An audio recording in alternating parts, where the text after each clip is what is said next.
ഞാൻ താങ്കളോട് ആദ്യം ഒരു ചോദ്യം ചോദിച്ചിരുന്നു. തനിയെ ഉണ്ടായതല്ലാത്ത ഒരു സാധനം ഇവിടെ കൊണ്ടുവച്ചിട്ട് നമുക്ക് ഡിസ്കഷൻ മുന്നോട്ട് പോകാം എന്ന് പറഞ്ഞു. താങ്കൾ മിണ്ടിയിട്ടില്ല. താങ്കൾ എന്താണ് മിണ്ടാത്തത്? Why are you so silent? Most of the question I ask you are silent. എന്നിട്ടും അദ്ദേഹം പറയാണ് ഞാൻ ചോദ്യങ്ങൾക്കൊന്നും മറുപടി പറയുന്നില്ല. പിന്നെ അദ്ദേഹം സംഘടനാ കാര്യങ്ങളെക്കുറിച്ച് ഞാൻ ഓരോന്നിങ്ങനെ എഴുതി വെച്ചിരിക്കുകയാണ്, എനിക്ക് കിട്ടുന്ന സമയം കൊണ്ട്. സംഘടനാ കാര്യം, നിങ്ങൾക്ക് എത്ര സംഘടനയാണെന്ന് ചോദിക്കുന്നത്. നിങ്ങളുടെ സംഘടനകളുടെ പേര് ഒരു ആരാധകനെ എനിക്ക് എഴുതി തന്നെ ഞാൻ വായിക്കാം.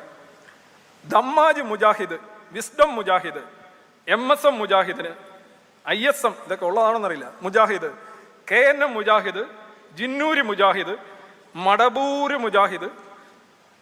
ഇതൊക്കെ ഈ കോഴിക്കോട് ഒരു പഞ്ചായത്തിലുള്ള സാധനമാണ്. ഇനി സ്വതന്ത്ര ചിന്തയിൽ ഒന്നിലധികം സംഘടനകളോ ഒന്നിലധികം ആളുകളോ ഉണ്ടെങ്കിൽ അതല്ലേ സ്വാതന്ത്ര്യം എന്ന് പറയുന്നതുകൊണ്ട് ഉദ്ദേശിക്കുന്നത്.